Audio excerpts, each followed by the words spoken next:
Hey, we're here with Connected Classrooms, and I'm talking with Mr. Jeff Harris at Crockett Elementary School.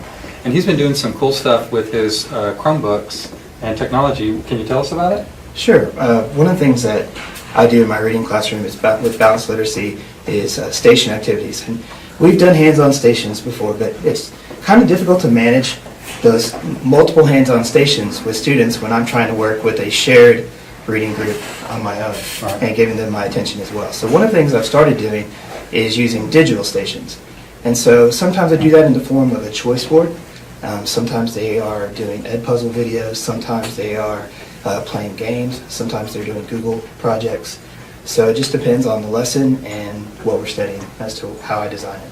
Okay. Does using the Google tools and the Chromebooks make it easier than without? Absolutely.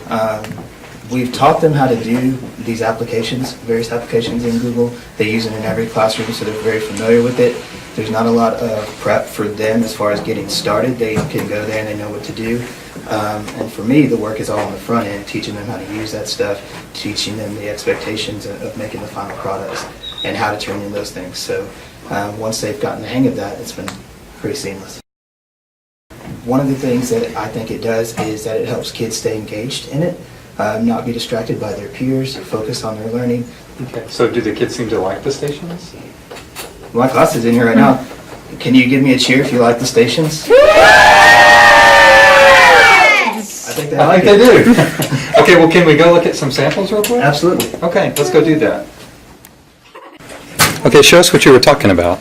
Okay, so I'm going to show you 3 different examples of the way I've done digital stations before. So this is one from early on in the year where we had some vocabulary from the lesson, word study, and I just had them make a Google slideshow, picking 5 of the 10 words, and they could make a slideshow giving me the definition of the word as well as using an image. Pictures really help cement what the word means to them.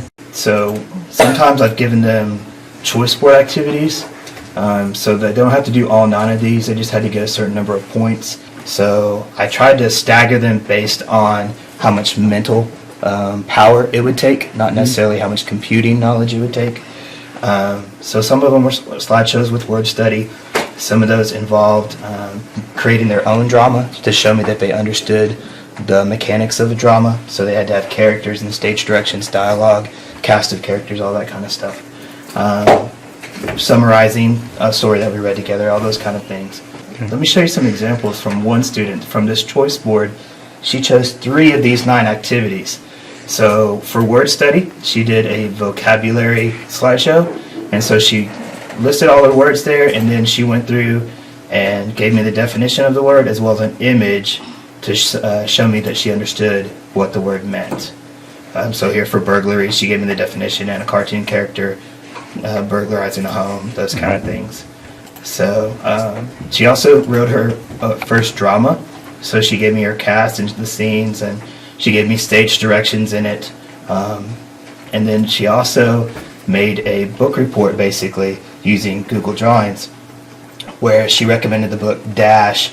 So she gave me a short summary of the book, why she recommends it. She gave me a picture of the type of dog that's in the book. So she spent a lot of time and effort working on those things, and it shows in her products. And it shows me that she understands what we were talking about.